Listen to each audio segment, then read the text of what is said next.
All right, guys, we're back with another Modified Rides podcast. I seem to be working my way through the Phoenix, Arizona shops, I guess you'd say. Today I have Scott from RevB on. What's going on, man? What's up, man? How are you doing? So you've pretty much created a name and blown up since you started. So tell us who Scott is. Well, I mean, I've been in the chassis game for a little while. Didn't really intend to do it. I kind of got pushed into it at my previous place of employment, I guess, and it just sort of took off.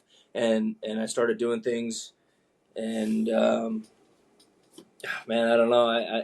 It was natural, but also unnatural at the same time, if that makes any sense. So I'm just a dude who lives out in Phoenix, born and raised out here. I got a little family. I got my shop, and I got my crew, and we just make frames out here now. I mean, I've been doing it a while, but a couple years ago I started my own thing, and that's what RevB is. So where did the name RevB come from? Well, like I said before, I worked somewhere else for a long time, and it was always it actually started as a joke between one of my coworkers out there, a good friend of mine. And every time we needed to make a change or an adjustment or something that we in the shop felt was necessary, we would always say, RevB, revision B. It's a revision change. In engineering and design and stuff, that's what you call updates and changes. So it was just kind of a joke, and it just stuck, man. So when this happened and it came time for me to pick a name, I made a whole spreadsheet, a whole list of different ideas and concepts and whatever, but RevB was always at the top. And I just said, I got tired of thinking about it and tired of drawing logos and writing names and thinking about how it would look and sound and feel. And I just said, it's RevB. It's just RevB. So let's make it cool, and that's what it's going to be. So that's RevB in a nutshell. It actually started off as somewhat of just a lighthearted joke, and now it's my baby.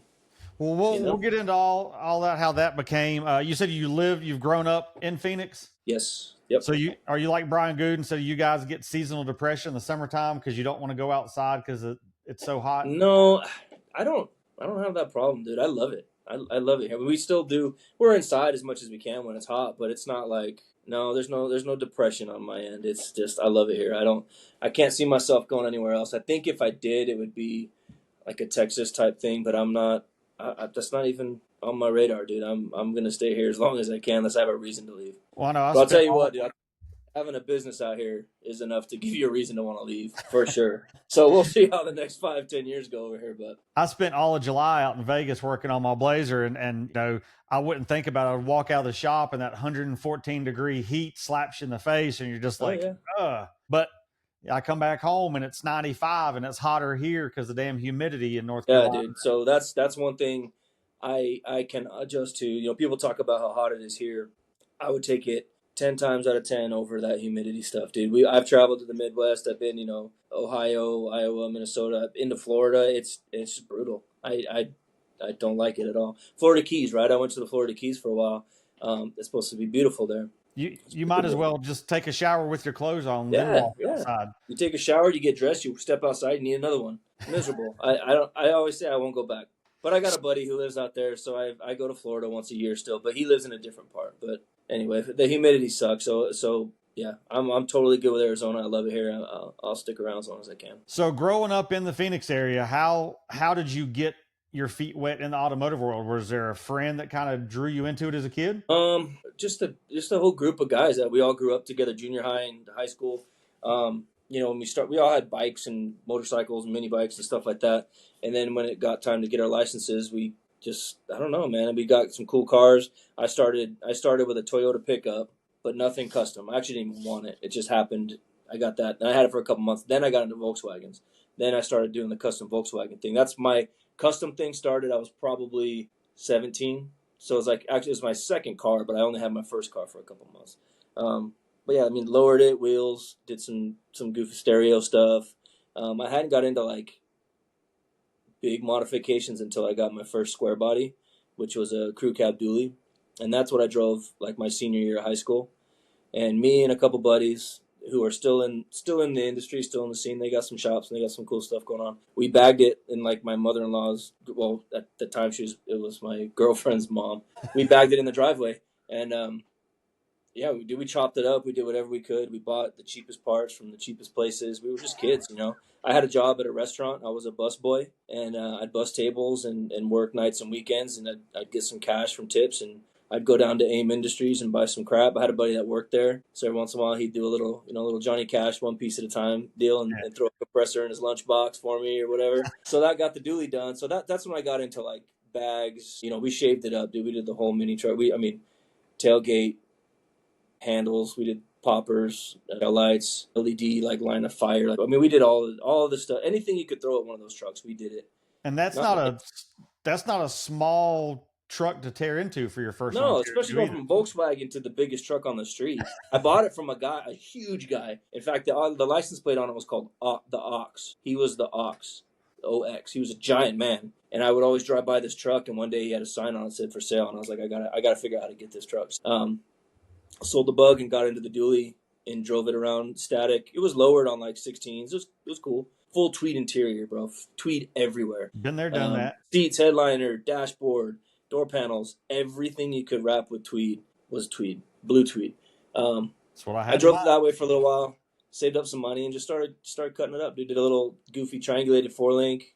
You know, at first I didn't even run compressors. I ran a big old nitrogen bottle. It was all 1/2-inch lines, and we could get that fucker to hop off the ground on nitrogen on a big block dually. It was a 75, but it had like a Suburban front clip on it, so it had the 4 headlights, the GMC 4 headlight front grill. It was a cool truck. I could dig up some pictures. I mean, I have every once in a while I go down memory lane, but that was my first like custom. I'm gonna call it that because it was frames, it was framework, it was body work, it was metal work.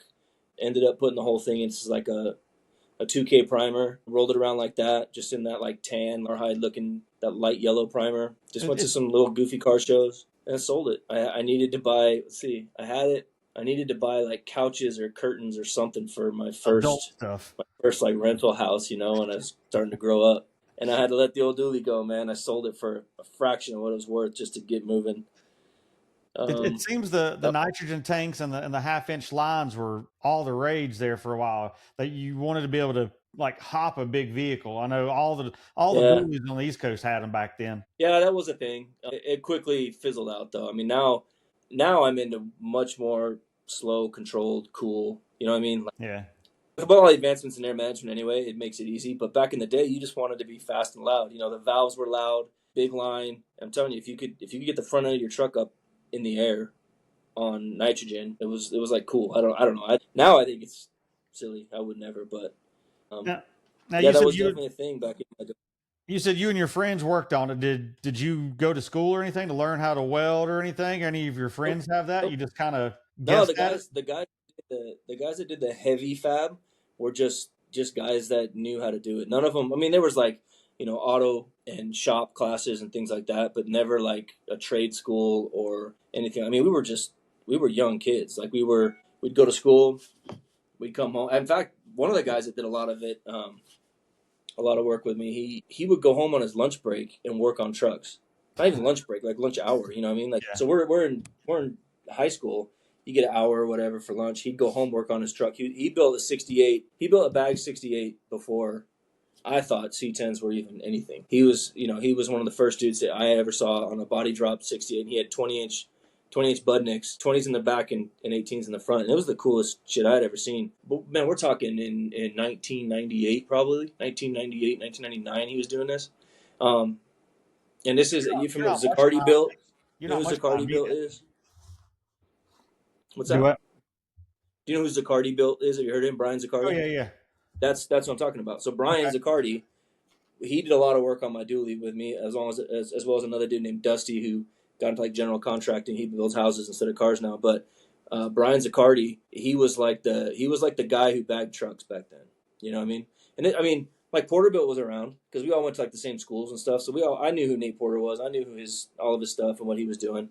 And we were Brian was getting parts from him and stuff like that. So he was kind of I'm gonna go ahead and say he's like kind of the influence that got me into the airbag stuff is Brian Zaccardi. Okay. You know, but yeah, he had a lot to do with the dually. And see what was next, man. I just got into just cars. You know, I did some Honda stuff and just lowered stuff. Nothing really extreme. until I got back into another square body later on, where we did like a chassis, and that's like when AccuWear was popping, and big wheels and LS swaps, and that was the next big project. But I had a job, I just worked, saved money, tried to buy stuff, and just I was playing around as a kid. And you didn't work in the automotive industry at all? No, so I did a bunch of jobs. I did construction stuff. I was, like I said, I was a bus boy that was when I was young. I was 14 when I was doing that. I was a butcher for a while in a meat store. Yeah. Did a lot of construction, like mold remediation and drywall and things like that. And then I got a job at a machine shop. This is where it kind of all started. I got a job at a machine shop. The guy I mentioned before, Dusty is his name. He worked at the machine shop. Called him up. Hey man, you hiring over there at that shop? He goes, yeah, we'll pick you up tomorrow. So now I'm riding in this single cab truck with 3 dudes. We're riding to work one morning. I don't know what I'm getting into, and the rest is kind of history, dude. That was GSI, right? So then I start there, and that was an aerospace and defense manufacturing shop. It was really cool. We did a lot of cool stuff, and I was there for 13 years or something at that point, doing just that. And then we were pulling our cars in at night to work on stuff. Whatever kind of car we had, whoever had a car, whatever we were doing, we're doing stuff. They did all this cool equipment and things like that. Then it just turned into, hey, I want build me one of those, I want one of those. The next guy saw it, whatever. Started making parts and chassis, and the rest is history over there. Now at that time, we're talking like 2015, I think, 2016 maybe. So we've just jumped from 2001 when I graduated high school to 2015. So I did that the whole time. I worked for that machine shop, right? And it wasn't automotive. It was defense manufacturing. It was precision. It was aerospace. It was things like that. So a hobby turned into a career because of that, if that makes sense, right? So I guess doing the machine stuff, that's kind of where you learned all the math behind stuff and how to get the engineer. Yeah, and just working with people who knew that kind of stuff, learning from them, watching them work, discussing, sitting, having design meetings and things like that. Yeah, definitely. That's where kind of a lot of that came from. As far, and even just winging it, early on, trying to build 4-links and stuff. Nobody knew anything about the geometry and the math behind the stuff. We were just putting a bar here, and if it cycled good, cool. If it didn't, we'll move it a little bit, try it again, and see what happens. That's sort of how it started. But now things have gone so far. Everything's drawn in CAD. So before it even touches any metal, it's kind of proven out. So you know what I'm saying. So it's like we understand that it's going to work or it's not going to work, and if it's not, we just don't make it and we try again. You know what I mean? We do something different. We change, make the adjustments necessary to make it work. And yeah, sure, sometimes you do something in CAD, then you put it in real life, and it doesn't translate. But that's luckily we can stop it before it gets out of control. We can make the changes we need to make, and that's why I had to do RevB. Because you were changing. That makes sense. Yeah, I mean, there was things that I know needed to happen, and I'm not trying to discount or discredit anything from any other place or whatever. It's just something I needed to do. Yeah. So I did that long enough, and in 2022, 2023, it just became something I was thinking about, and I met so many people throughout my journey in this whole custom car world, and I was getting a lot of information from a lot of people, a lot of suggestions, a lot of like, hey man, just people that were backing me up, kind of saying, hey, like if you ever want to take off and do something, we'll have you back, we'll work with you, things like that. We're working with you, we like you, stuff like that. So it made me feel a lot more confident in starting my own thing. You know what I mean? So it was a risk for sure, and it still is. It's just it felt all right. You know what I mean? It felt like the right thing to do. So when you first stepped into doing your own thing, because so you'd been building frames and everything for a while, like so you had it down pat of what needed to go where and what needed to be done. But when you went on your own, what made you say, all right, well, this is the first thing I need to build because this is what's going to take off? Well, where we are, C10s are just crazy, right? Everybody likes a second gen C10. And I had already had people kind of in line saying, hey, whenever you're going to do it, I'll be your first guy. I'll be your first customer. I'll buy a frame. I'll buy 2 frames. My buddy will buy 1, whatever. So that was already kind of laid out. And they were C10s, every one of them. They were all C10s. Everybody out here wants C10s. It's wild. I mean, like Phoenix you said, Phoenix is the C10 mecca, I think, of the world. Like I said, when I was on Dino, I was like, if Phoenix blew up, we'd lose probably 3/4 of the classic truck industry. It's very true. It's so true, and it's good and it's bad, but I think it's cool. It's good. It used to be Cali and then kind of was Texas, but it seems everything's migrated to the Phoenix area now for some reason. I've seen it migrate even because when I was younger, SoCal was the spot. Yep. Custom cars came from Southern California. That was it. Then I started kind of opening my eyes and paying a little more attention to the Texas guys. Texas is where the big wheels, big, chrome wheels, big lips, 2415s. That was like Texas to me. Yeah. Right. So I still even say that's Texas style. It's Texas lip, whatever. But man, it's just through the evolution of everything, and it's like the companies that were born in Arizona, the companies that are obviously, I mean, everyone's still thriving, everyone's still working, everyone's still building these frames. It blows my mind how many guys are still buying C10 frames, So what brings me to another point is I don't want to just do C10 frames either, but that was the first kind of lineup, like I was saying. You said what made me pick to do a C10 or the first chassis. It's because that was the opportunity that was presented. Had it been a guy who wanted something else, I would have done that too. Now, did you start at home or did you immediately go into renting a shop? How did that work? Yep, rented a shop. Which, if I could go back, I could save a ton of money because for about the first year, there was nothing going on. We were just setting up a shop, painting, cleaning, building fab tables, and then just grinding out in the office, just doing design work, making notes, sketching geometry on the wall. So for like the first year, a lot of it could have been done at a home office or a garage. So yeah, that was a lesson learned the hard way. I thought we were gonna just go crazy and hit the ground running, but man, it was because we did want to start ground up. Sure, I have a lot of information from my experience and stuff, but it had to be different. So that was super important to me. Starting fresh, starting new, making improvements where I thought they needed to be, and obviously making something different so that I couldn't be, it's just a rip off or a copy or something. So yeah, the first year we were in this shop and spent in this office that we're in right now. We spent a year just basically in here. I'd go out there and like I said, I built all the tables. I had a friend of mine come in here and help me do a lot of painting. Just not like shop setup, putting up pallet racking and things like that. Yeah. And then they all just kind of just sat around for a really long time until we were ready to make our first chassis. Now, so yeah, I'd say almost a whole year. Was it just you, or did you come in with somebody else? I had a buddy who owns a shop. He does off-road stuff. He started in here with me. And so we would spend a lot of time in here, but he was also running his business, so he wasn't here full time. Okay. So then it was me, and then I had a CAD guy, like a SolidWorks engineer, who was in here with me part time, a couple hours a day. He also had another day job, so he was coming in here and doing stuff. So a lot of times I was alone. A lot of times I had one or both of those guys with me for the first year, and then I hired my first welder once we got our first chassis job, and then there was probably two guys between my friend I just mentioned and then my first employee. They built the first chassis. They welded it out and everything. And then it just kept going and going and going. Then I grabbed another guy. And I'm probably at the point now where I could get another one or two welders, but I don't really want to. I want to keep it kind of mellow. So I've got two full-time welders out there that work, 45 hours a week roughly, a full-time CAD guy, and then myself. So there's just really four of us every day. Yeah.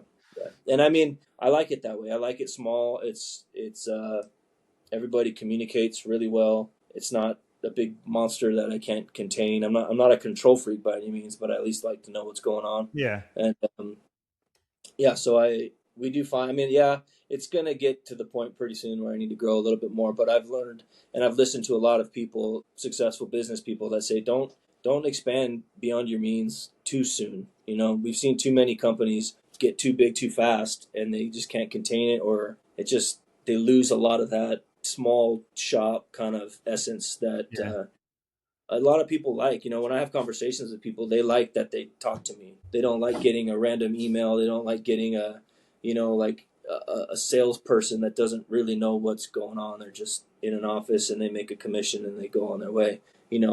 I have those conversations with a ton of people all the time who love talking to me. I mean, I'll spend way too much time on a phone call with somebody, and they might not ever buy anything from me. You know what I mean? Like, it's just something, because sure, I'm busy, but you never know. That guy might buy a chassis. That guy might buy 5 chassis. I don't know. He might go tell his friend that he had a great conversation with me and to go buy a chassis from me. So I never want to pretend like somebody's not important enough for me to talk to. You know what I mean? Because I'm so busy and there's 200 employees running around. I got an 80,000 square foot shop and whatever. I mean, who knows what's going to happen? I'm not saying I'm not going to get there, but that's But having an incredible feat. Having the communication side of it and the personability behind it does go a long way. That's the stuff that a lot of people don't do now. It's like, all right, give me your money, I'm gonna ship your stuff, see you, bye. So to have that connection with customers, whether like you said they buy anything or they buy 5 chassis, it goes a long way. Yeah, I mean, in my opinion, every chassis has to be a little bit different. They're not all the same. Like dude, you're building your Blazer right now. It's a little bit different than another guy that wants to build a Blazer. So you have to have a conversation. You have to talk about, hey, what motor, what tranny, what's your driving style, what's your tire size. Sure, you can build a chassis that fits a 24-15, but what if a guy wants to put a 20 with a 26-inch tall tire on it? Everything's different. Yeah. I don't care what anybody said. Everything's different. It's not the same. It can't be the same chassis and perform as well as it should.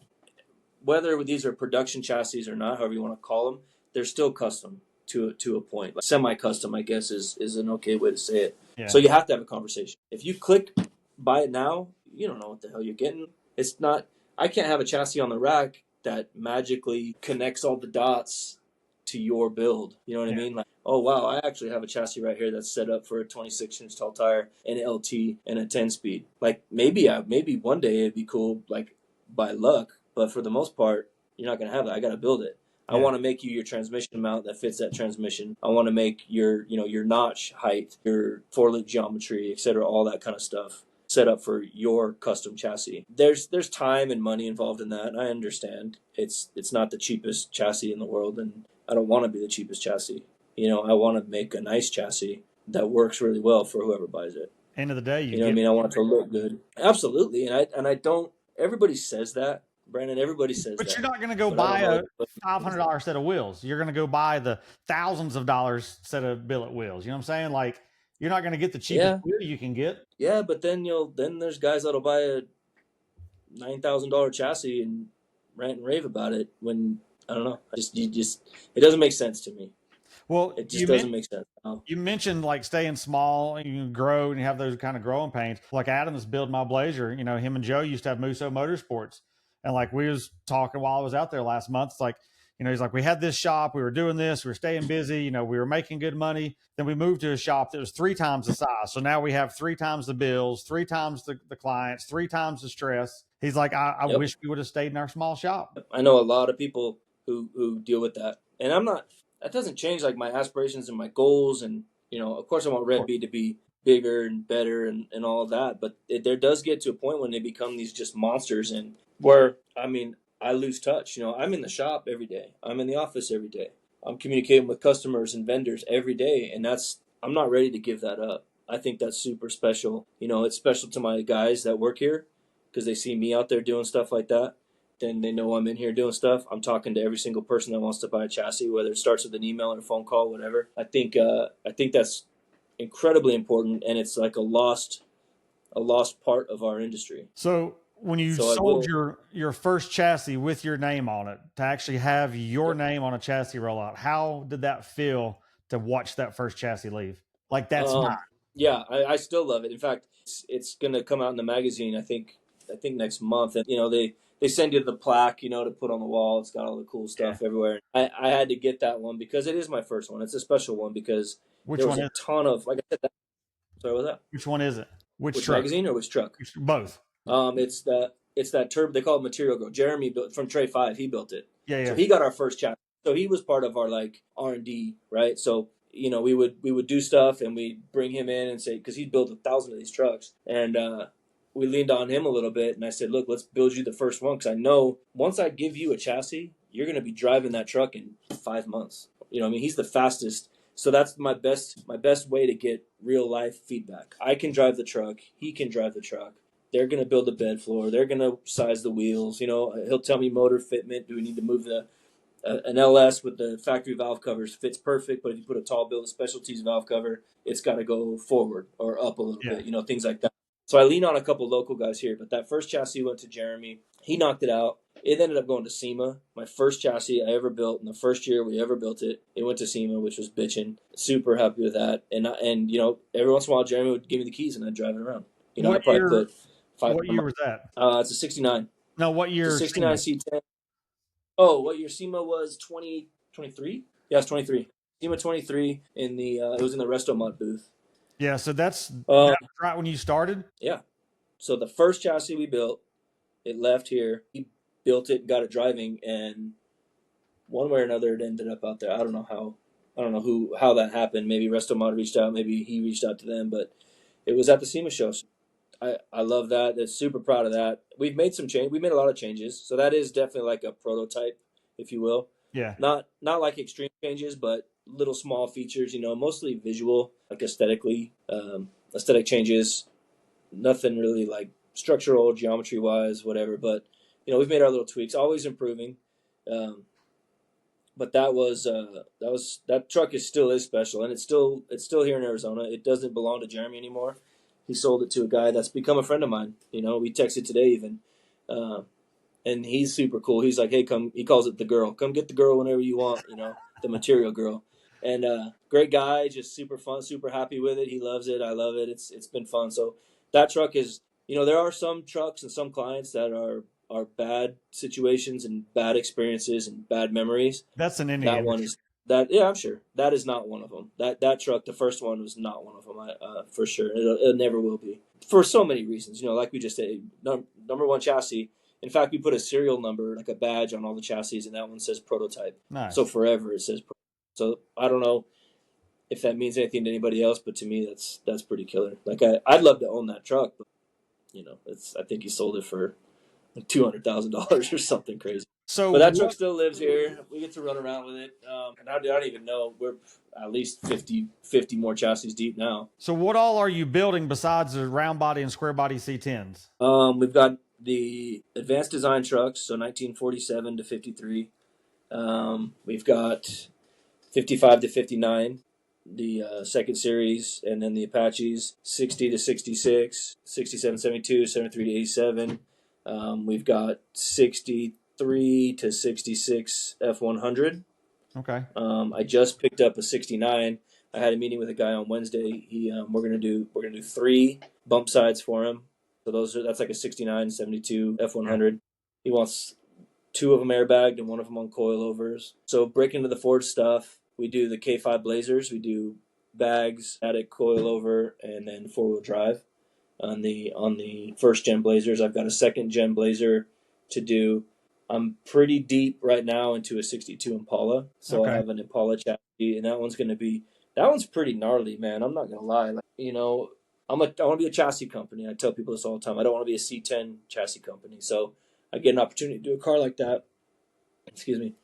The guy delivers me his car and says, "Here, I want you to make this car lay pinch weld on these rims with this motor." Okay. All right. So we get into it. We get it. We start scanning everything. We import all the data. We start doing our measuring. It's like, dude, this car, you're going to gut this car. Like the floors are gone. The seats are gone.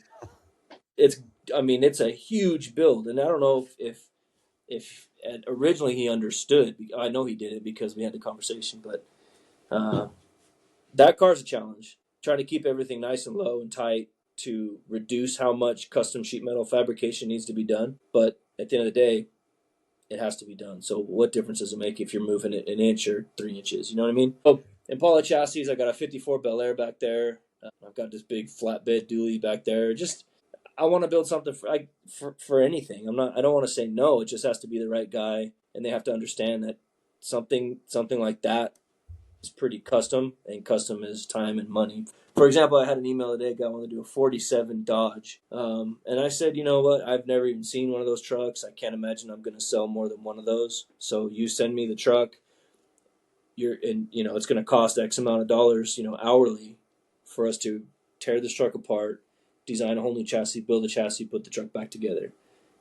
They just didn't work out. The guy didn't want to do it. I don't know what he actually expected to happen, but long story short, I want to build a chassis for anything, any opportunity that makes sense. You know what I mean? Like, I think you and I talked about your Blazer a long time ago, and I hadn't had anything developed yet, and it just didn't line up. It didn't work out at that time. But it's like, you get a guy like who doesn't really have a time limit, like you're trying to hit SEMA and stuff like that. So if a guy's like, hey, I got this Blazer, I want to do a static coilover chassis. I want to be 4.5 inches off the ground on 22, 24, whatever it's going to be, and I've got enough time to figure it out with you. That's the guy that we roll with. I mean, that's the guy that we end up working with. So when somebody brings a vehicle, are you doing the whole vehicle build there, or are you just doing the chassis work and sending it off? I'm not doing the whole build. I've gotten kind of roped into doing a lot of body fitment and motor placement and things like that. But I'm going to cut the cord on that. I want to finish up the last few tasks I have already committed to, and then I'm not going to say I won't do it, but I have to be a little more transparent about it because I'm losing money every time I start doing that. I'm losing because I don't build people for this. So if you take it to any shop, especially out here, you're paying $125 to $160 an hour for somebody to do that. But we're just doing it as part of the gig, and it just doesn't make sense. So that's definitely going to change. I've got one or two more of those left, and we'll finish them up because it is good to verify. That was my big thing. That's why I signed up to do it that way, is because I was so concerned with verifying our chassis work that the body would fit. But we've never had a problem, so it's like I need to start getting compensated for these hours, because I'm paying people to work out here, and I'm working on it myself. It's like I got to figure that out. So, I don't do the full builds. I can't see myself getting into the full builds. That's just where a big shop and more employees and more tooling and equipment come into play. And fortunately for me, I've gotten very close with I consider some of the best builders out here. So I work a lot. Like a guy calls me and he wants to build a whole car. Like I have nothing. Okay, what do you want to build? Oh, I want to build a Blazer or a truck. Okay, let's get chassis. No problem. I got the chassis. I got plenty of people to deal with wheels. I got my brake people. You need a body? Okay, Premier Street Rod. Boom, we get you a body. Yeah. You need it. You want it? What level of build do you want it? Do you want something in a year or two? What's your budget? You have good, better, best, right? And I have good, better, best connections. So I've facilitated, I can't even count how many builds I've gone through, basically delivering a build to a shop that just goes up. And I mean, I'm talking $500,000 trucks and stuff like that. You know what I mean? So sure, I see that. I don't really see it as like money on the table for me because it's out of my wheelhouse. I'm not getting into that, dude. That's so much more than just building a chassis. So if there was a division of RevB or like a shop within the shop that did that eventually, sure, that'd be cool. But it's not really something I'm focused on right now. I want to get the chassis stuff streamlined and pumping out, being real nice. But like I said, dude, I don't want to try to do too many things. We call it manufacturitis. We had that problem in the past where you think you can make everything and do everything, and you just can't. You just can't. You gotta work with other people, and that's what I've learned a lot about doing this with RevB is, I work with people. I've just been good at working with people. That's kind of a skill set of mine, I suppose. And it works so good when it works good, and if it doesn't work good, you just stop it. You don't continue putting yourself through hell. But I'm very open to work. I know you mentioned like the, become high dollar builds. We brought this up on several of the past podcasts. It seems 15, 20 years ago, if you had $100,000 build, like you were balling, that was big money. Now, most shops, you can't even touch a build for $100,000. I know I've got a spreadsheet that shows every nut, bolt, gasket, seal, bracket, everything on mine. And I look at it and get depressed. I'm like, damn, I'm doing this on the cheap and I'm still six figures with it. Like, this is crazy. Yeah. And these people you don't even want to know. These people building these $1,000,000+ builds. Same thing, dude. I've got projects in my garage on the side of my house, and I've got parts dude, I've got, you name it, $60K on a shelf, and it looks like crap. Like it's not how it used to be. We're playing in a whole nother league. Oh yeah. And it's wild because as far as chassis go, because that's my business, is you see a truck that looks nice and you see it at a car show or in a parking lot or something. It's what chassis is under there. What chassis is that? Chassis trucks are standard now. Yeah. You know what I mean? Like, it's just become, if you see a truck that's nice, what chassis is that? And unfortunately, they almost get looked over if they're not on a chassis. I don't love that about it. Don't get me wrong. I'm not trying to be any way, but it's just that way. And that's how these trucks turn into $300,000, $400,000, $500,000 trucks by the end of the day, because they start with a foundation it's expensive. Yeah. I know exactly what we're doing. I sell them every day. They're expensive. You could bag a truck back in the day for $2,000-$3,000 on, modified control arms and some drop spindles, and you stuff a bag and a cup in there, your front end is done. But you're not getting the benefits of, once you drive your Blazer, you'll understand a little more too. I mean, it's going to be a completely different vehicle. Well, it's It just like, has an older exterior. now we looked at doing the chassis option, but it's like with the Blazer, which, you know, because you're in the process of trying to, you know, get a couple chassis out for those, there's not a lot of full chassis options other than like roadster shop for a Blazer. So like the frame Yeah. rails are the only thing I got that's stock, but you know, we still shaved it. You know, it'll almost look like a full chassis, but you know, you still have the Yeah. factory frame rails. Yeah. And it'll perform, improve over the stock. You know what I mean? Like you're doing a drop member up front, and Yep. you got a 4 link and a notch and everything in the back. Probably We some sort of basically different. cannibalized the rear C10 setup from Porterbuilt because the frame, as you know, is not the same as a Yeah. truck frame. Everybody's like, oh, Yep. it's just the same chassis. We've learned there's a lot between 2-wheel drive and 4-wheel drive, because mine was a Yep. 4-wheel drive, and we go to put a 2-wheel drive part on. We're like, these holes don't line up. Time to weld it up and drill new Yeah. holes. I know. See, and that's good that you guys are getting after it that way, because I've been around the block, and you know, you sell something to somebody, and I'm putting a 4-wheel drive Blazer tub on it, and they're not the same. And then you say, oh, deal with it, or whatever you want to say, whatever the excuse is. But you know, some guys don't have that. Some guys aren't capable of doing that, which is why they bought a chassis from you in the first place, because they don't. That's not their skill. They might know how to wire a truck or paint a truck or assemble a truck very nicely, but they're not fabricators. They're not going to figure out how to move a body mount or whatever. You know what I mean? So you got to nail it. And I've heard it 1,000 times, specifically with the Blazers. It's not the same. Like, oh, we'll sell you a C10 back half or a C10 rear kit, and it'll fit. And then it doesn't. It's not gonna. Everybody should know that it's not gonna. And I do believe that people know it's not gonna, even when they're selling it to somebody. We knew going into it that it wasn't going to. We knew the front would fit, but the rear Yeah. didn't. So we made it work. And you know, my thing with the Blazer, I didn't want to lose the back seat. So many of them either lose the back seat or it's just this cramped, small, like a seat and a half in the back. I was like, I want to still have a back seat. So we only came 3 inches through the floor. That's killer. I mean, that's everybody who does a Blazer, they want to keep the back seat. Now, what really is tough is when someone says, hey, I want a body drop Blazer on 24s and I want to keep the back seat. No. I mean, have you heard the shit in one hand and wish in the other and Yep. see which one fills up faster? I mean, that's, and it's tough. And you just got to have that conversation with somebody. And most of the time you can talk them off the ledge. They'll still want to go for it. But at the end of the day, I can't provide you that. I can give you the best option that I can give you and keep, you know, I've designed a chassis that, in my opinion, has the lowest notch that you can do on an airbag Blazer. In fact, the highest part of the entire suspension is the differential. Yeah. So, and there's really nothing on a live axle like that, like a 49-inch. You can't really change that unless you go IRS or something. But now you're in a whole nother. But you know, when you bag it and the diff comes up, you know, your frame rail comes down, your diff comes up. The diff is the highest point, so your frame rails are nice and low. You might be able to get the seat. I mean, you have to lift it up, but you might not have to push it too far forward. There's a bunch of different stuff to do on the Blazers. But yeah, you're not bagging your Blazer and keeping your back seat. It's just not going to happen. Yeah, that's another reason. Blazers That's another reason we went with coilovers. So that leads to the next question. With you doing various, you know, bag versus coilovers, which do you sell more of currently? Bags for sure. However, the coilovers are popular, and they're getting more popular. To me, you can get a really nice ride out of bolt-on parts as far as coilovers go, unless you want to go low. You know, I mean, if you want a static chassis that's 4 or 5 inches off the ground, then yeah, get a chassis because it needs a little step notch and stuff like that. But there's guys that, hey, I want a truck that looks a little bit lower than stock. And I mean, sure, I'd love to sell you a chassis, but at the end of the day, I don't feel great about it because you can get a good stance and a good ride out of, you know, some Ride Tech parts, some QA1 parts. Yeah. Throw some sway bars at it, tune up your coilovers real nice, and you'll be happy with it. And you're going to spend a third of the money.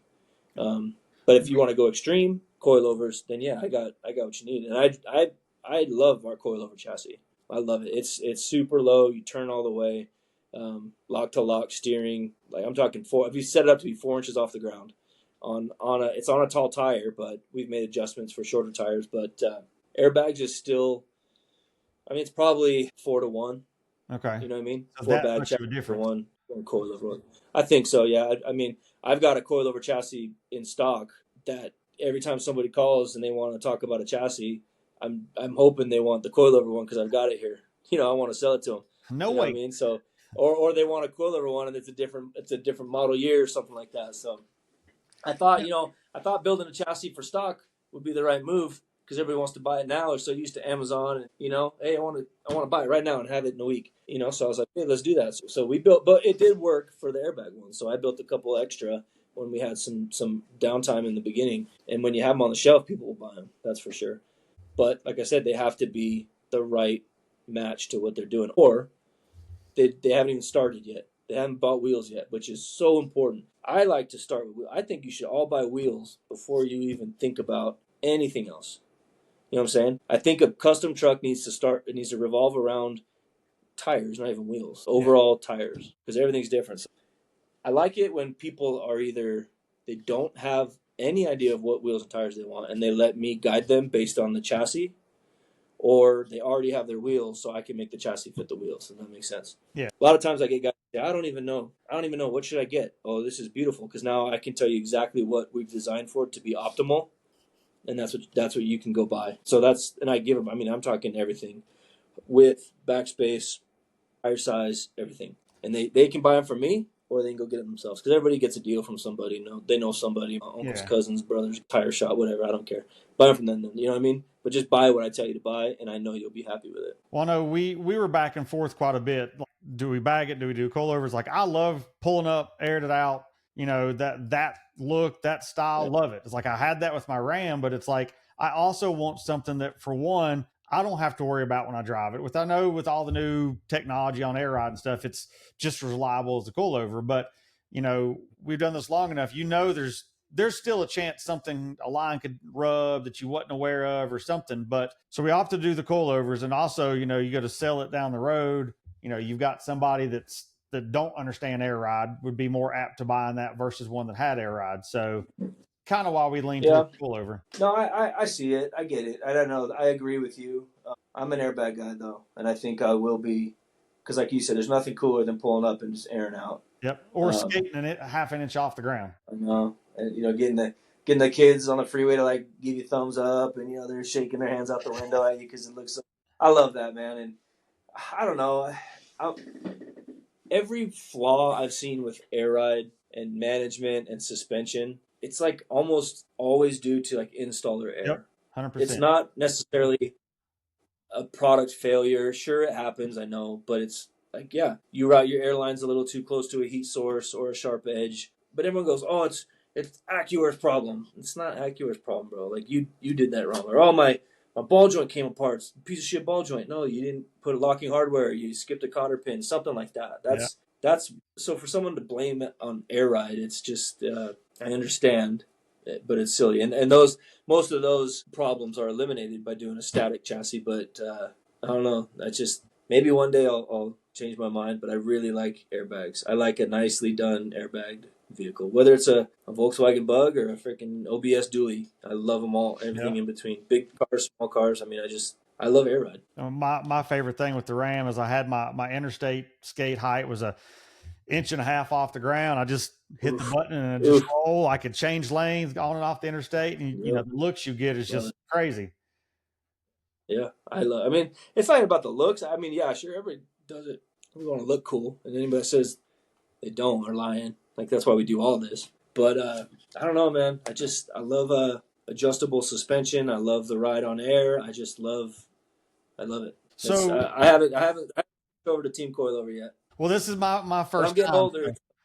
We'll see how it goes. So take us through the process when you go, okay, cool, I'm going to do this new truck chassis that I've not done before. What is the process for you to design and lay that out to be produced? So first off, if it's something completely different, for example, a guy wants to do an OBS Suburban on 24s, stock floor, body drop. So I say, okay, I need the car. I need the chassis and I need a body, preferably just a chassis and just a body. I don't want an interior. I don't want your motor. I don't want your radio. I don't want all your crap because I don't want to take all that crap apart. Best case scenario, I get that. I get a chassis and I get a body. We come in and we do a scan, like a 3D scan of the body and the chassis together. which has then changed the industry drastically. Oh yeah, when 3D scanning, because I mean, but I tell you what, man, we've done chassis with tape measures and plumb bobs, and they've come out nice. You know what I mean? Like we'll go drop a body on for the first time, and it's like, you know, put some bolts in the body mount holes, and it lines up. So I am with the scanning thing. We do it on every single one of them, and I love it.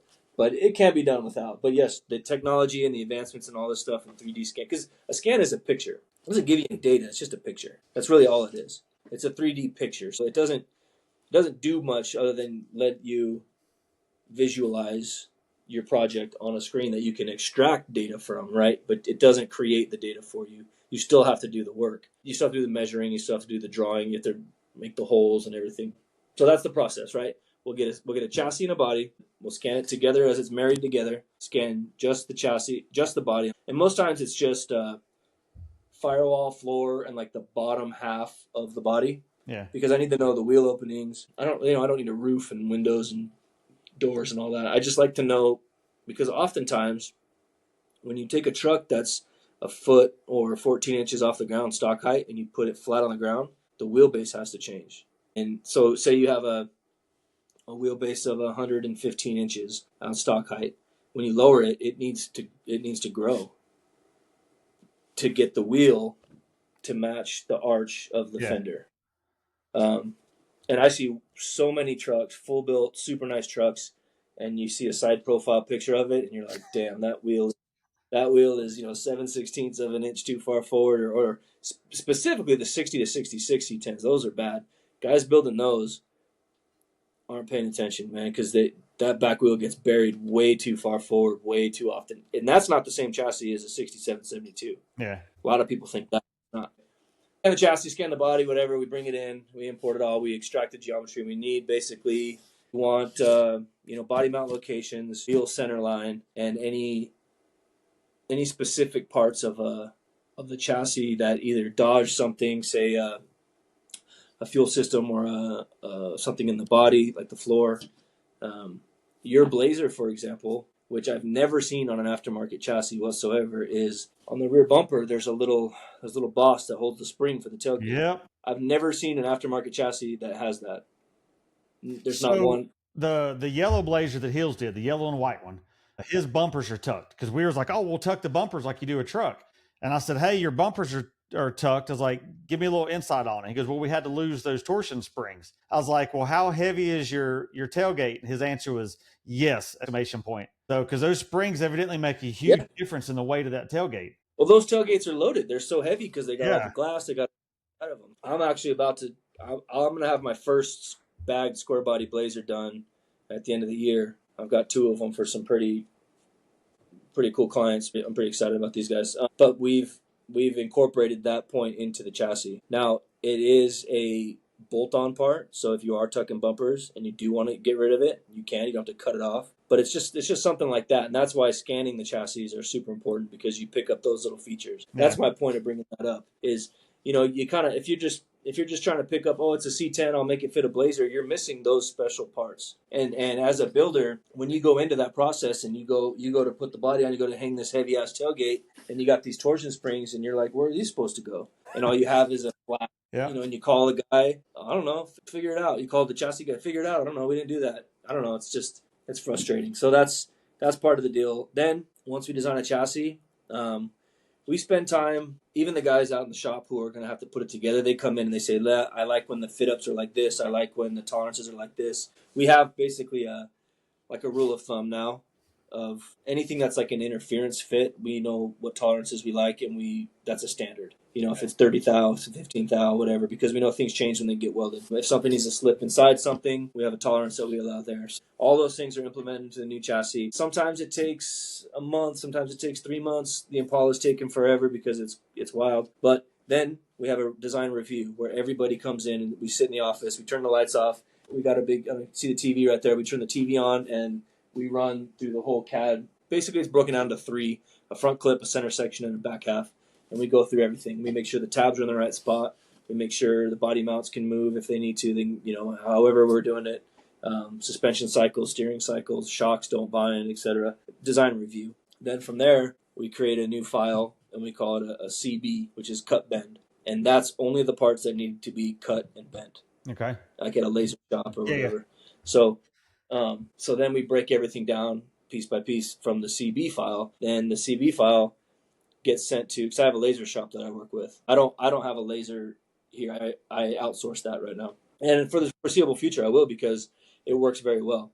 Basically, yes, cut a PO. It's got a set price and a set turnaround time. Most of the time it works out well. Sometimes it doesn't, but almost every time it's gone well. So then we send the CB, which we call the cut bend file. It gets cut and bent, comes back to me on a pallet, and then it goes around to the table, and they start fixing it up, welding it out. And then from that point, I mean, really, from the time we get the metal, if they were to start, and when I say they, the guys out in the shop, if they start building that chassis right when the metal hits and we have every part we need, they'll get it done in a week. I mean, it'll be like a rolling chassis in a week, which I think is pretty cool to be done with a small staff, you know. Yeah. And I like it that way. But that doesn't mean if you order a chassis today, you're going to have it in a week. I have to, like, if somebody's listening to this and they say, oh, I could buy a chassis and have it in a week. No, you can't. There's a line. Like, everybody's waiting. You know what I mean? So you're at the end of a, 4-month wait list now. You know, if you order a chassis today, I got to build all these.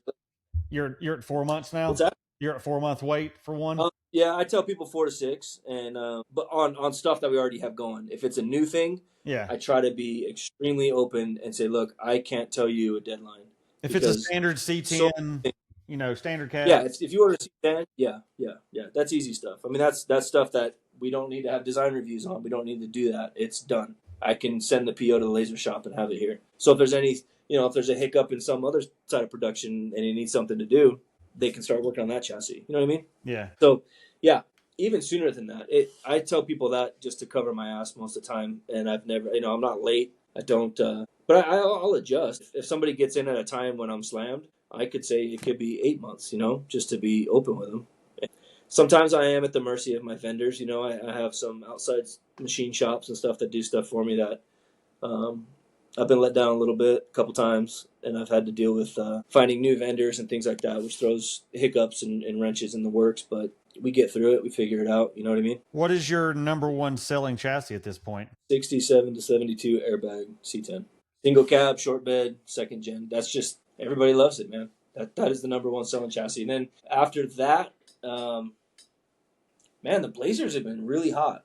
I think we've probably done 5 first-gen Blazers in the past 2 months. I know you had the one at Dino's last year in Primer, and yeah. I was like, wow. Yep, so that's a local. So, man, there's 3 of them are local. So, Brian Val's building one of them. Big Ten Garage is building one of them. A guy, Black Wolves Garage. There's just these shops that are around that I've kind of become friends with, and they're all building them. Then I've got one in New Mexico and one in Utah. I'm building one for myself. But every time I get close to building the chassis, somebody orders one, and I gotta go. Because then I can say, look, I've got one that's 2/3 of the way built, but it's for me. Or I could just blow their mind and say, yeah, you can have it in 10 days, and that's happened. You know what I mean? So I take that chance. But now I've got one right now that's probably 2/3 of the way done. That's got my name on it, but I'm probably going to give it up. Well, I think I'm going to give it up. I know when I had Jason and even Eddie from AMD on the podcast, they both were saying that, 2 years ago, they looked at the Blazer to do parts for it, sheet metal and all that stuff. And they're like, no, there's not enough demand. Now, fast forward 2 years later, they're like, yeah, we got to have parts for this because it has blown up, which that's one of the reasons I'm doing it, because when I went to Triple Crown last year, Hills had all their Blazers. So I joke and say that Hills is causing me to spend half of what I'm spending. And then I go to Dino's and there's so many Blazers. I'm like, all right, well, Dino owes me the other half of what I'm spending on this, because those 2 events, I'm like, all right, Blazers are big. I got to do one. This whole thing's Dino's fault, dude. I swear. I said I was going to send him an invoice, and the boss lady said no, that they wouldn't pay it. I was like 17 years old or something. I saw Dino at Street Beat, a parts shop, and he had this wild Chevy Avalanche. I think it was bright blue, big rims, and he's just larger than life, dude. I didn't know who he was. And I'm like, that fucking guy's cool. That guy's fucking cool. You know what I mean? And I'm just a kid, and I'm looking at the guy, and he's buying stuff, and he's got this cool whip, and now he's freaking Dino, dude. And he's responsible for all this. And I know where it comes from, and I've always been, I always acknowledge it. And I've even told some of these guys, it's like, we've all liked custom cars and stuff. As far as the C10 stuff goes, I mean, Nate Porter and the drop member kicked off so much stuff. Yep. You got to give it up to him for coming up with that. Delmo, I think Delmo made it like popular. You know, that nacho truck for me was the one that really. You remember the nacho truck? I think it was a 70. That's actually a dude I went to high school with who owned that truck. But and he showed me that truck when we were at the sand dunes one year. He's like, "Oh, have you heard of this guy named Delmo? Builds motorcycles. He's going to build me a truck. It's going to be cool." And I was like, "Well, like an airbag truck? You know, yeah, we used to mess around with those in high school." And he showed me the nacho truck, and I was like, "Holy shit, this thing's cool! Smoothie wheels, you know, just killer patina truck." And that's kind of what kicked it off. That's what really sparked my interest for these old school C10s is that particular truck. So yeah, man, like Nate and Delmo, even like the Square Body Syndicate guys when they were really pushing the Square Body stuff really hard.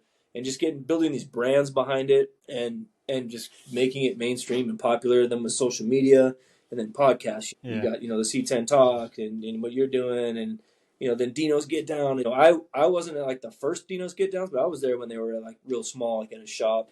And watching that grow has been amazing. And becoming friends with Dino has been cool and Delmo and just all the builders, you know, like Jeremy at Trey 5, Jason at Arizona High Test, those guys are like good friends of mine now. And it's just so cool that we've all kind of grown up in this whole thing together. But I'm you got to throw it back to the guys that kind of. I'm actually recording with Jeremy next week. So I guess, like I said, I'm just running through the Phoenix area right now. So now, what day and time, what time and what day are you scheduled for him? Are you going to go by and beat on the office door or something? No. I'm just, I want to know which personality you're going to get. What's the best day that I need to get them? Tito's Jeremy, or you getting flip flops and slightly stupid Jeremy? Whichever. Different. It's his brand. Yeah, it'll be a good one though. It'll be a good time. Yeah, he's a good dude. He's a good friend of mine, and he's really good. He's good for RevB. He's good for me. That'll be a fun interview, man. I'm excited to watch that one. Well, I know when I took over Street Trucks, you know, like I knew who he was, and then when I first time I met him, you know, it was kind of like, you know, there's a lot of stuff there with that, and like I was like, hey, dude, I'm doing this now. This has nothing to do with me. The first time I met him was at LST, actually standing across from your booth there in 24. Yep. You know, talked to him. I've, you know, talked to him several times since then. Like I said, so to have him on, to have you on, you know, I'm still trying to get Nate on. Like I said, just running through that Phoenix area. You had mentioned earlier the 4-wheel drive chassis. That's something that I didn't think 5 years ago would have been a marketable item because everybody just builds the lift kit stuff. But it seems all the big name chassis builders are now doing 4-wheel drive stuff. What do you think made that take off like that? I think a lot of guys had already done lowriders. You know, they were, I've done a C10. I've done 2 or 3 C10s. I've done a square body. Let's do something else. You know, maybe they're getting older. We're all growing up. And just trying to change style. I mean, everything has to evolve, whether it's a progression or whether it's just different, you know? So, naturally people, because it doesn't matter if it's lifted or lowered, it could still be cool, right? Yeah. So then maybe they say, hey, I want to try something different this time. I want to try a lifted truck. So then they do a lifted truck, and like, man, what if someone took the rules that apply to these lowriders, like full chassis and fully built suspension and stuff, and applied them to the big trucks? I think I don't know who did it like first. You know, I mean, I don't know the first 4-wheel drive aftermarket chassis I really saw, because there was a time when I got into like off-road stuff and I was watching a lot of those guys and getting into the desert and stuff like that. I kind of took a break from lowriders and street cars. I got into going to the sand dunes and going to desert races and stuff, and, you know, wanting to build a pre-runner and a class 1 car and all that kind of crap. But I think the push for the 4-wheel drive stuff, it's probably been in the last 2 years, like heavy. But I think it's got to come with just the right guy who's done a little bit of everything, and the next step is just a lifted truck. And he's done, like I said, he's done the chassis cars and the chassis trucks, and he goes, well, let's apply this to, you know, a big truck, a K10 or a K5. Yeah. And a couple years ago, I was approached by 2 different guys to do 4-wheel drive chassis where I was last time, and I was like, no, we're not going to do that. It's like, man, I don't know, okay, whatever. It wasn't a big deal, so we just moved on. And then when when I had RevB, I was approached by Dan Hogan. Hogan Built.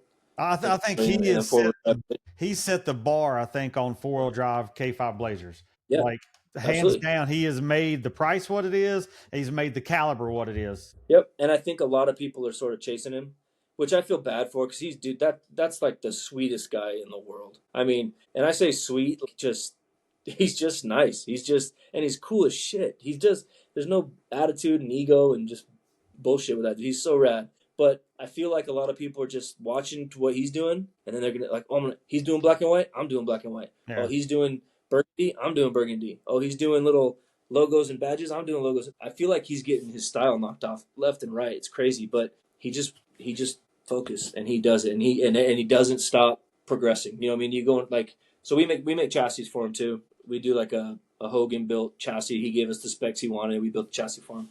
And so every once in a while I'll run down there, drop one off or whatever, and I'll see what he's got going on. And he's definitely pushing it. I mean, even if somebody built a street truck, I want him to build a bagged Blazer. I would love, because he only does lifted stuff, don't he? I don't know. I mean, it seems that way, but I don't know if it's because that's what he asks for, or I don't think he would turn it down. If he had a guy in there that's like, hey, I want you to build me an airbag K5 to your standards of your lifted ones, I can't imagine he'd say no, but I don't know. I don't know the answer to that. He did build a little static drop truck last year. We called it Dollywood, I think, for SEMA. Remember that one? It was a yellow, butterscotch yellow or something. But I don't know. The 4-wheel drive stuff, the envelope's being pushed there, and I don't see it going to really like heavy off road. No. People want these big coilovers and sway bars and 4-links and stuff, and that's completely unnecessary in my opinion, because these guys aren't doing that. They're not doing that. And the reason we even did the chassis design that we did is because, according to Dan, who I respect his opinion, infinitely when it comes to this stuff, because he knows way more about it than I do. He said the leaf sprung trucks chassis ride better anyway.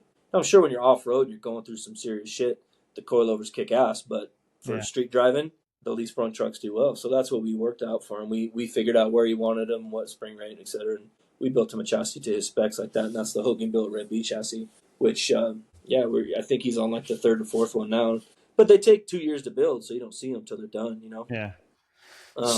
So with all the chassis companies out there, which I didn't realize till I went to Dino's last year, that there's that many companies that make chassis. So he sets us all up like, yep, like, hey, you want to go shopping? Here's Chassis Street, and that's always fun. What makes RevB stand out? What, in your opinion, is what makes yours different or better than the next guy down the aisle? Yeah, that's a great question. I mean, it's a chassis. They're all chassis. They all, for the most part, do the same thing. I like to kind of think I have a lot of detail, like attention to detail and stuff. I think they look really cool, and I think they're like complete, because I always struggled, because I was in a lot of sales positions previously, and I would have to deal with the guys like, hey man, I don't know how to put my bumpers on or my bed or whatever, And so I tried to design a chassis that has things like that. It has provisions for all those things. They want to lean on you for, hey, where do I put my ride height sensors? So all my chassis have preset locations, like pre-drilled. So this is exactly where you put your airlift or your AccuAir sensor. Yeah. The holes are there. You don't have to tap them. I'll tap them. You just put the screw in, and it's going to work. The geometry's there. You don't have to look flipping through the manual. It just saves time. It's just things like that. I'm back to working with guys like Arizona High Test and Trey 5 and stuff. I said, hey, where do you guys like to run your wiring and things like that? So they tell me where they like to. Sometimes they cut into the chassis, and they end up making their own little bulkhead plates and things like that. I'll just make those. Tell me what you want them. I'll just make them. And so we do that. I think that people struggle with air ride specifically, especially with the designs from, I think there's one other company that I know for sure that does something a little different with their airbag and shock setup. But guys don't want to bag their trucks when they only get 6 inches of lift, because they want to get onto their trailer. Sure, I don't trailer my truck, whatever. Yes, you do. Everybody puts their freaking truck on a trailer. I don't care who you are. At some point, yeah. I don't care how badass you are. Your truck's going on. I'm building mine to be driven, but I'm shipping it to North Carolina from Dino's. I'm not driving it. I know, dude. And it's like, I don't give a shit about that, because I drive my shit. It's like, I know, bro. I know you do, but it's going on a trailer, and it's going into a driveway. It's going up a curb. It's going over a speed bump. It's something. It's something. That part is frustrating, because I've lived that too. I know that sometimes you just can't get enough lift out of specifically in the rear. So my design of the rear suspension get 11 inches of lift. Oh, wow. Which is a lot. It helps with service. It helps with, approach angles up and down driveways and things like that. And my favorite part is the ride quality. You know what I mean? When you set up your geometry the way we have, you don't need 80 psi to get to your ride height. You don't even need 65 psi. You know what I mean? So you're smoother. Again, friend Jason of mine always says, he says Corvette and Cadillac. You're driving like a Corvette, you're driving like a Cadillac. So there's two types of suspensions, Corvette or Cadillac. We're kind of in that Cadillac range where it's smooth. It's not too floaty like a big boat car. Yeah. But we're definitely not in that sporty Corvette because every bump in the road.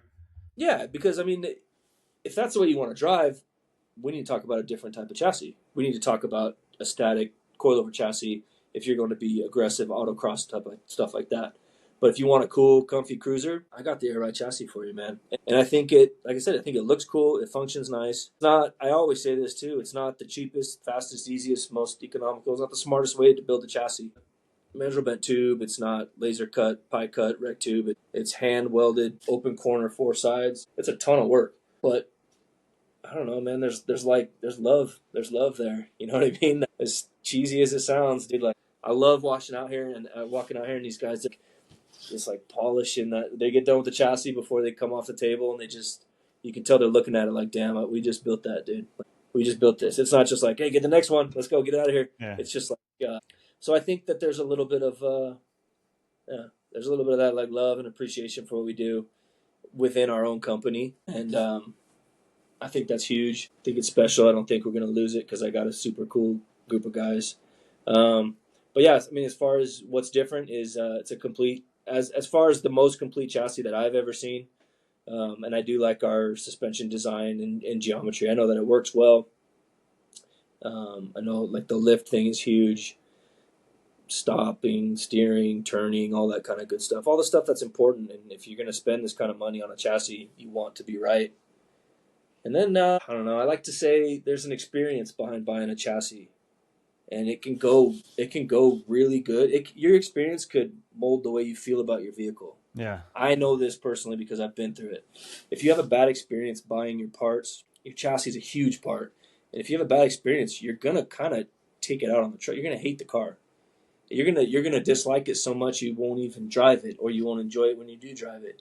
You're gonna sell it the first opportunity you get. Something in a sour experience can ruin everything you thought was your dream car.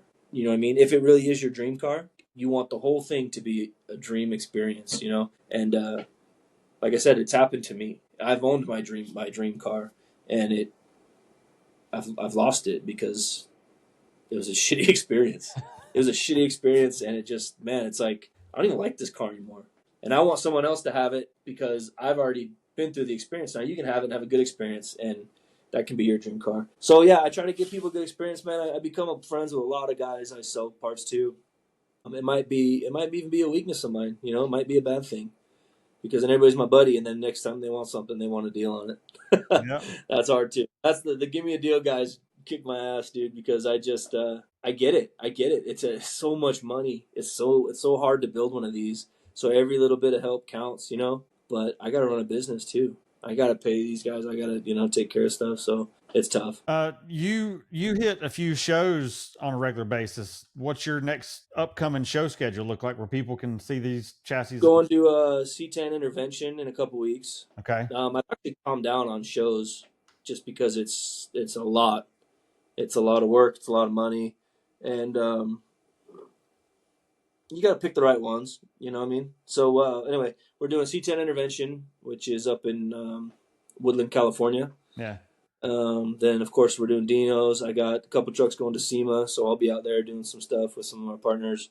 And then... Do you know where the vehicles will be at SEMA yet? No, I don't know I've got confirmation on one, the prismatic powder coat booth. Okay. Central Hall. It's just a chassis. It's not even a whole vehicle. It's just a chassis. They called and said, we want to put a chassis in our booth. So it's not even a whole truck, which I think is cool as shit because you don't see too many just chassis out there. But that's what the powder coat's for. You're not powder coating body. Yep. So they're going to do, there's going to be a Cerakoted engine, Cerakoted exhaust, powder coated chassis. and just laid out at the Prismatic powder booth in Central Hall. So that's killer. Got a couple other potential things going. I don't know. I don't really want to say because you never know how that whole SEMA thing goes. Oh, yeah. Been there. Yeah, you know for sure. But this is my 10th placement since 14. So yeah. And your Blazer's making it this year? Do I? You're going this year with your Blazer? Yeah. Where at? TIS wheels. Okay. Outside. So those aren't the wheels that Blazer now, right? You got some. No, the wheels that are on it are just mock-up wheels. They're not even the right size. Front is close. The tires are the right size. So we based all the measurements off of those because we could actually set it and figure out what we needed. And the rendering's not TIS, even. Man, they've been around. I remember TIS. What is TIS? TIS drop stars. Well, it used to be 20 inches strong. 20 inch strong. Yeah. See, so people say TIS, but I remember them as 20 inch strong. Yep. Well, see, I worked for photography wise. I used to shoot a bunch for Dub Magazine. Miles started TIS and drop stars. So my first SEMA build, he's like, have you got a boost spot yet? I'm like, no, I was covering one of his shows in Atlanta. And he's like, I'll send you a set of wheels and put you in my booth if we can use the truck. And I'm like, sure. So I think out of the 10, this is the 10th time. And I think 7 or 8 of them were with TIS or drop stars, which is the same company. So. Yeah. That's cool. 10, man. That's killer. Every year I'm like, I'm not doing it again. And then I get SEMA and I'm like, let's do this next year. I wanted to do a lifted new Ford dually, then went to Dino's and said, nope, I'm doing a Blazer. So I probably would have been cheaper doing a lifted new Ford. Are you painting it and everything? Or are you staying? We're keeping the patina. We're actually going to add to the patina a little bit. It's where it's at right now. And then we're gloss clear and everything. As a detailer, I can't do satin clear. You can't maintain satin like you can gloss. I detail vehicles and I like something like clean. So what's up with the wheels? Are they going big polished billets or color? Polished hoops and then satin bronze faces. They're good, man. That's good. Because I can polish. I'm okay with this. I'm okay with the lip. Yeah. But doing this crap for I'm good on that. I know. I've had polished wheels now. You're kind of a detailer. Come on now. You're kind of a detailer. You're kind of a detailer. I don't like polishing wheels, man. I'm actually paying somebody to polish my wheels at SEMA. That guy don't even like doing it, and he's getting paid $500 a wheel or something. That's kick ass, dude. That's congratulations. That's cool. Yeah, SEMA's wild. But it's like a necessary thing. You kind of got to be there. You got to show face. You got to have product there. Otherwise, people start thinking you might have fallen off or you're not what you used to be anymore. And that's unfortunate, but it just is the way it is. In fact, SEMA as a whole has sort of fallen off. You know, there's so many big companies that are dropping out and just, I don't know, man. Like I've been a vendor there. And they don't make it easy. No, they don't make it easy to be a part of it. It's extremely expensive. It's extremely difficult to navigate. You know, where to park, when you can get in, when you can. We've slept in parking lots, waiting for them to give us a text message that says, "Okay, you're free to come in now." You know, we can't wait. You know, we're 5 hours away, and they say you got a window of 40 minutes to get in here. So we have to go sit in a parking lot and just hang out. And there's 100 people doing it too. You have a parking lot car show. So SEMA's tough. You got to go, man, and it's fun. It'll be fun to go and just take something and we'll push it in and we'll have to get it there and get it out of there and stuff. But Prismatic's been super good to me. They're taking care of everything and nice. It'll be nice. It'll be fun to be out there. Well, so SEMA's coming. What's right after SEMA is I'm sorry. What's after Dino's is we're gonna do the Good Guys Scottsdale show. Yeah. Just the local stuff. You kind of have to. And then LST, of course, we got to do LST. I've done some of the C10. It was cold this year at LST, so if you're following the trend, it should be warm. It was cold. It was fucking miserable, dude. We had to go by tarps. We were covering everything with tarps. We're showing off chassis that are underneath blue tarps because it's raining on us. We had to go by fire pit, stocked up on firewood. Walmart, we had to buy toe warmers and gloves. Dude, it should be warm next year. If you follow the trend of LST, it should be warm next year. I know. Theoretically. That's another one. I want to follow the good years. So we'll do this year, the next year off. That's not an option. You can't take a year off. You got to be there. You know, it's part of if you got to earn it, man. If you haven't been there for the shitty weekends, you can't appreciate the good ones. You know, like I've been there when it's been so wet. I think Ronnie was rowing a canoe down the street, and we won one year. We were way in the back by where Mike Losh likes to be, and it was a swamp, dude. I think we all just rolled up our pants and walked around barefoot because we were in like 3 or 4 inches of water. Well, you could just be That like was teasing. Brian Gooden, leave the first day. Yeah, we gotta work though, Brian. All right, so that's February. I think I might go to Del Mar. See, these are all West Coast shows. Yeah. We had C10 Nationals in October, kind of on our radar, but I'm not sure. Traveling all the way over there, and because I'll take my guys. You know, I like to show them a good time and make sure they get to see the appreciation from the people. So we'd have to shut down the shop for probably a week to travel over to Tennessee. Yeah, that's what, for Nashville? national. Yeah, Nashville, which is good. It's, I know, we can go out, we can have a good time and stuff, and then show the guys Nashville. It's also I don't know. 2-3 weeks before SEMA. Yeah, it's just it all happens like it so close together. Yeah. C10's in the Park is a little show, not little, it's a big show In Texas. Yeah. Oh, Reunion. Yeah, the Reunion in out here. That's a good show. That's in March or April. I don't know what it's gonna be this year, but last year was March. Yeah, so it's like all these West Coast shows, boom, boom, boom, boom, boom, 1 or 2 a month, and then it kind of just fizzles out because it gets so damn hot. So that's kind of my show circuit. I mean, the Triple Crown sounds cool, but I don't know enough about it yet. Do you know about the Triple Crown? It's the only show I've been to that there's probably a dozen 7-figure vehicles at. Like it's crazy. It's big. It's put together well, but like I'll have to miss it this year because I'll be back out in Vegas working on the Blazer. Yeah, I don't know. Sometimes I like to go check these things out. Like I'll fly out there for a weekend and scope it out and talk to some people about, gauging interest from other vendors and whatnot. As far as shows go, because that's a whole nother. It's an easy drive from the airport, so it's not that far. Yeah, but I mean, say I do want to be a event, I got to haul the whole rig out there and all my crap and all the guys and stuff. But that's one that's kind of on my radar because I hear that's like the best of the best go to the Triple Crown. I would agree with that. I was there last year. Yeah. So we'll see. I'll talk to some people that I know that go and see what's up. But yeah, that's kind of the show circuit for me. I mean, it changes every day. Like we're going to intervention. We're going to intervention in 2 weeks or 3 weeks, whenever that is, and we're gonna go up a day early. We're actually all gonna go skydiving. I'm gonna take the guys skydiving. We're just gonna try to go have some fun for a day and go visit some of our friends that live up there, and go, like I said, go a day early and do some just fun. It's cheesy to call it team building, but it's kind of that way, dude. I mean, that's what they call it in the corporate world. My wife deals with it all the time as team building. So yeah, it's kind of that way. But I mean, we're already gonna be in a truck together for 17 hours. I don't know how much closer we want to be, but hey, we get along really, really good. I got a freaking rock star staff, dude. I love them. Nice. Well, how do people find you if they want to buy a chassis or even keep up with what you do? How do they find you online? Instagram is kind of the push. Just at RevBChassis.com. I have a website, RevB Chassis, but it's more or less just to guide you to an email or a phone call or whatever.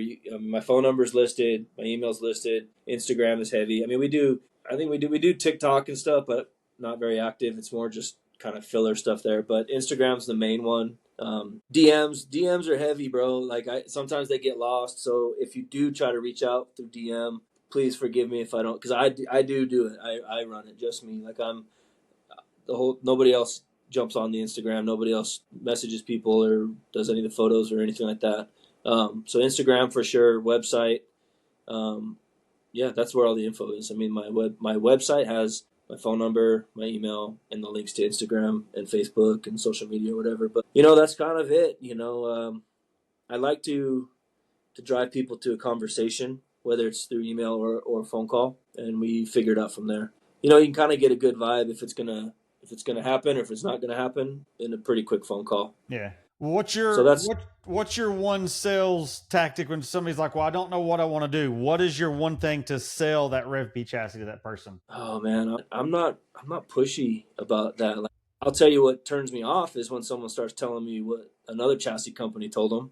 Like that right there, I'm gonna say, you should go buy that chassis then, dude. Well, they told me this and that. You should go buy that chassis, dude. Yep. Go have fun. Don't call me in 6 months. Man, I got so many freaking pictures and stories. I got a guy call me. The guy sent me a picture of his chassis. I waited 5 years for this. Look at this. And I said, I'm sorry, that's terrible. What can I help you with? And he goes, I'm gonna buy a different one. Okay, so he bought a different one. But I just knew. I said, when people, like, a lot of guys go, well, this guy will sell me a chassis for this much money. I said, then you should go buy that chassis. That's all I'm saying. Like, I can't answer. I don't know what my sales tactic is. It's just being straight up, I guess. I'm not dying to get your order in here. I'm sure, but I'm not flooded with orders. I'm not. Yeah. I'm blessed. I'm grateful for what I have, but I'm not gonna like bullshit somebody to get them to buy a chassis from me, because it's never gone well. Like, I've been forced to do that because we have to, keep things going, and we got to sell, push, and it just doesn't. It never works out right. So you let them breathe. You get a guy that pops in and you have a conversation. He's like, oh man, that's a lot of money, or that's a big commitment. I don't know. Okay, sit on it. You got my number. Call me when you're ready. And sometimes I'll never hear from, and sometimes they'll call me back and say, man, I was thinking about that conversation we had, and I want to do something with you. Then we just kick it off again and we start talking. I'm trying to think of like a specific point that would answer your question well, and I just don't have one, because I'm not that type of sales guy. When it comes to suspension like that, I mean, there's such a wide variety. You can have your 4.6 drop, you can have your full airbag, like there's everything in between. So I guess that people have to know what budget they want and what outcome they want. I also believe, because of this day and age with social media and how easy it is to research things, by the time somebody's on my phone, they already know. Mm-hmm. There's a part of them that already knows what they want. They just need to hear it from me. You know what I mean? So they're aware that they could go get a chassis from XYZ. They could go get a front kit for this much money and this and that, or they could go buy a Ridetech QA1, whatever, but there's a reason they're on the phone with me.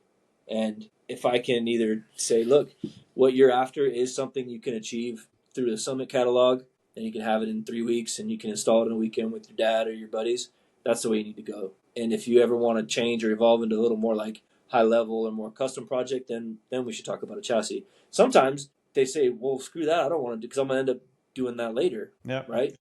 Do it right the first time. I do. This is a conversation I have with airbag coilover guys. People think that they're going to save money with coilovers, and you might, because you're eliminating your air management, your plumbing, right? I mean, that's kind of it. Maybe some of the sheet metal mods with not such an extreme drop, but in my experience, if you raise your bed floor 3 inches, what's the difference to raising it 6 inches?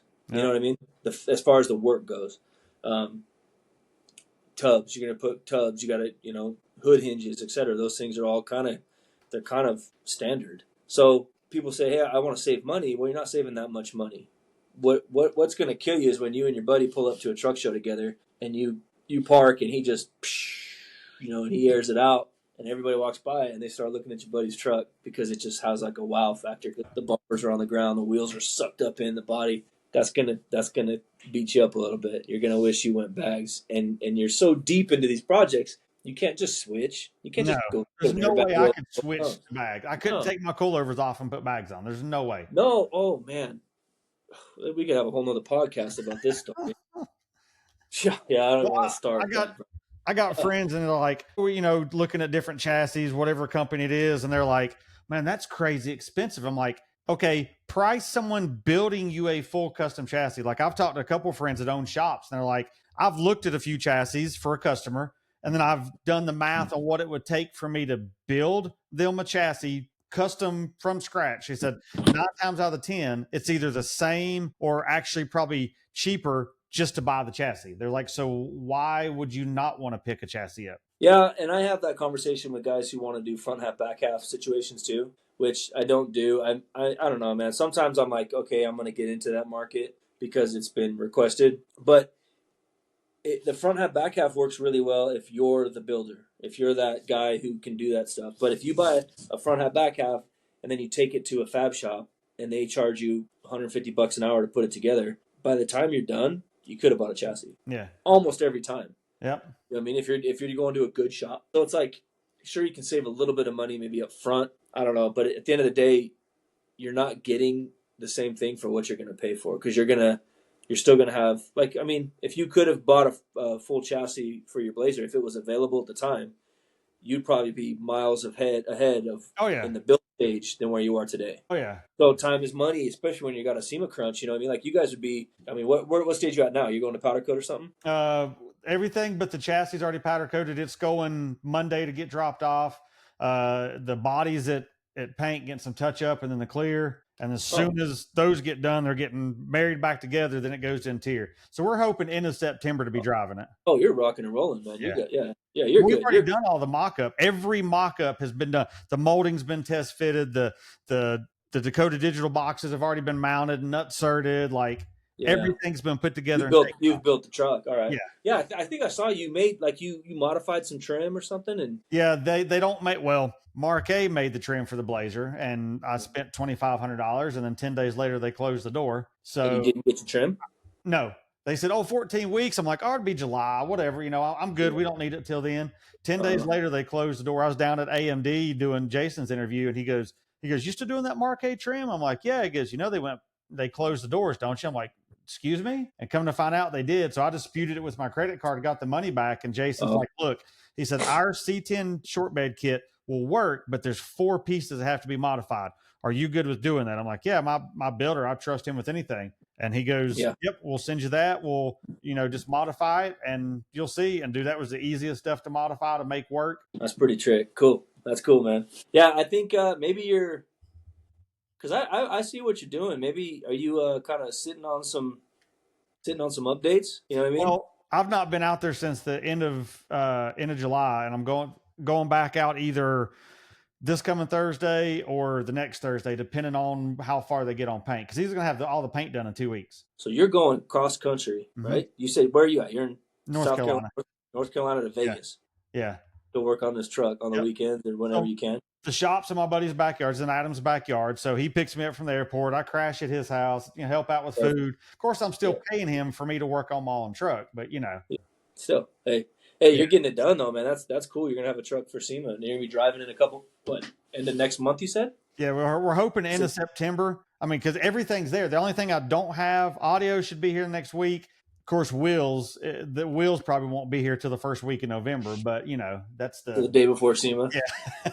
So we're gonna have to put some spacers on the back just to have something to roll around on because it's the wrong offset and everything. But it's just. And that's what's cool. It's like one of my best friends is building it at his shop, at his house. Like I'm hands-on, so. Well, I mean, I guess, so my point, what I was saying is, since you did the front half, back half type of deal, you guys are cruising. So that, you still would be ahead, but you're already in good shape for your deadline anyway. But yeah, as far as like, full chassis versus parts, I mean, if you can afford a chassis, that is definitely the way to go. Your truck will be good. But there are guys who have to wait. They got to wait for a spot in the shop. They don't have a buddy in their backyard who's ready to grind it out. Go 10 hours a day all weekend with them. You know what I mean, or plus even. Oh, when I was there, we were 8:30 in the morning till 9 o'clock at night, all but 1.5 days. We took half day off for 4th of July, and we took 1 day off just because we had 3 days of parts not working. And we're like, fuck it, we're just gonna take a day. We need a break. Oh, cool, man. That's fun too. I bet that's a good time with you and your buddy.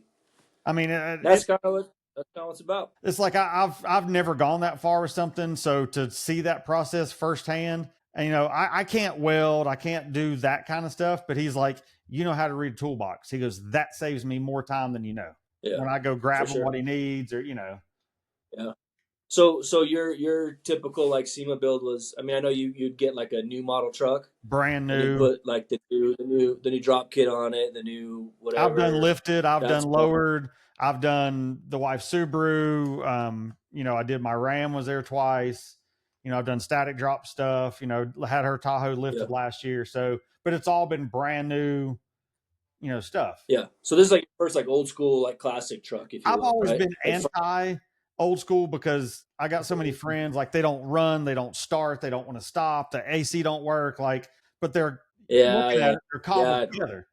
The body and the frame rails are the only thing stock on this Blazer. Everything else is brand new. LT1, like we said before, it's installer air and the advancement in technology now. You put an LT in there? LT1 Gen 5 with the 10 speed. So 10 speed. All right. Yeah, that'll be cool. Yeah, like you said, the only thing old school about it's going to be the exterior. Even the frame's been so modified, it's not old school anymore. So, and my guy Adam got carried away. He's like, man, we don't need these holes. Let's just shave this. And he flipped it over and like, let's just shave these. And I'm like, okay. He's like, we're going to chassis black. And I'm like, not with everything shaved or not. It's just being powder coated. Yeah. Are you doing a bronze powder coat too? I'm doing a antique bronze, the hammer tone, the bronze and black, and then all the bolt-on A-arm springs, 4-link, all the round tubes going to be teal to match the Willwood calipers. Whew, teal, teal, and yeah, that's gonna pop, dude. That's cool. Because then, like you're letting out all your secrets. You're not supposed to tell everybody till SEMA. You're gonna have your SEMA debut on your podcast with me. Yep. But like the center of the mold, and the black on those, so we're stripping the black and doing that teal. So we're tying a little bit of teal into it. And I've got a painter that's good handling it. So I like those little details like that. That'll be cool, man. And I really do like second gen Blazers. Now, what year is it? Is it a full 77. convertible? Oh, okay. So I did take the gold trim off. It's sitting outside the shop, but sit on for a couple of years. Yeah, I'll pay for the Blazer. I'm missing 2 pieces. So the driver door had some damage. I was missing both driver door pieces, but other than that, it's still there. Yeah, that's cool. Good for you. It's going to sit there for a minute, but no, it's going to SEMA and then driving it to Dino's. And then I've got a guy from South Carolina that's taking a truck out. He's actually got Dino's old dually, and he's taking the crew cab or the green one. Which dually? The green. I don't know what year it is. It's like a 64 or something. Yeah, like the light green patina. Oh no, the truck I'm thinking of went away. It turned into a flat black truck. No, this is the like the mint color dually. He bought. Oh, it's a single cab. It's a single cab. Yeah. It's a single cab 60s, 64, 66. Yeah, I know exactly what you're talking about. Yeah, he's bringing it out, but he's bringing his 2-car. And they're going to bring the Blazer. He's got to go through basically past my exit going home. So he's just going to bring the Blazer back home. Dino's like, tell him to bring the single trailer. He's like, because if that dually comes out here, he goes, it ain't going back home. It's staying. Yep. Yeah, he ain't lying, man. You stay away from the big cat if you don't want to give that truck up. But we were going to drive it, but I'm like, man, we're only going to have 500 miles or so on it. I really don't want to put 2,300 miles right off the bat, cross country, no spare. I'm like, let's drive it. I mean, yeah, it'll be a road trip. It could get exciting, but hey, is it worth it? Probably not. I mean, I'll drive it. I don't know. I like other shows it'll be driven to, but like I've got crew. What's the big one out there? Do what? What's the big one out there for you guys? Oh, LST's like 16 hours. We've got Triple Crowns 4.5, 5 hours for me. So. What about like North Carolina? What's going on out there? I mean, C10 Fall Revival is like 2 weeks before SEMA every year. So, we've got a few. We've got C10s in the city down in Atlanta. What about in there? There's a big. Where's Maggie Valley? About 45 minutes from we're mini nats. Huge show. The mini nats, yeah. Oh yeah. I go there. I stay at home at mini nats. Like that's a sleep in my own bed show. Okay, that's cool. Yeah. I've never been there, but I see all the pictures and videos. That looks cool. Oh yeah, and it's just too far from home. It's packed. It's definitely fun. So I usually see Brian Good hanging out of the back of a truck the whole time. He's on his job, dude. That's what I see him out here, man. Every time I see him out here, he's got his little Maverick and he's got his camera case and he's working. Well, me and him have the same Maverick too, so I don't know who's copying who. They're both white. They're both lowered. Oh, I love that. Yours is lowered too, on the like 19s or something. 22s. I love that truck. Is he running 22s? I got 22s. I don't know what he's got on his. I think he's on 19s, if I remember right. But dude, I've driven that truck while he's in the back doing photo shoot stuff. I love that little truck, man. Well, see, the guys talk about all the time. Little shop truck. He had Panda put those airbags because he, wouldn't hold up for the trailer. But I've got I've got Beltec's prototype coilover kit on it. So. Oh, you're on coilovers? Yeah. Are they all coilovers or are they leaf sprung? Coilovers all the way around. Well, the rear's springs and shocks, and the front's a full coilover. But it's coilovers front and rear. So yours is coilover front and rear. Yeah. Yours is a little bit cooler than Brian's. I'll make sure let them know. We can tell. You got sounds in there? You got some beat or what? No. This is just a daily. It's got a bunch of dog fur in it. If that makes a difference. Hey man, a daily needs a stereo too. Nah. Come on. Tell me that. Tinted windows and dog fur. I think the dog gallows in it, So yeah, You ever seen those slate trucks? You seen those? Oh yeah, I can't do electric Yeah, though, I mean, man. I'm interested to see how those things pop off. It'll probably be 5 years before we see them, but If not everybody I longer, know has got a closet on one. Huh? if not longer. Yeah, we'll see. Anyway, Well, cool. Well, I appreciate yeah. you coming on, man. I know we've been trying to link up for a minute, so Yeah, I appreciate your patience, dude. It's just one of those things, dude, between shop life and home life. I got a couple little kids and we do a lot of baseball. So it's, sometimes it's practice season, it's tournaments, it's clubs, it's little league. So we do a lot of that. So yeah, I'm glad we got to catch up. I'm glad you stuck it out with me till we could lock it in. mine But did cheerleading for 20 years, so I completely understand. So she's grown and gone. So she only calls when she wants we're money getting now. right into the thick of it now, dude. Like we're getting into junior high sports and it's getting crazy. So I need to sell more chassis to support my kids' baseball habits. So anybody out there listening, that's the conversation we can have about chassis. Buy more stuff so we can buy baseball bats. Yeah, hit up RevB. He's got bats in Yeah, the shopping cart. So all right, well, I yeah, yeah. appreciate you coming Oh, on, man. about that. Yeah, dude. If there's anything you ever need, give me a shout, dude. I appreciate it.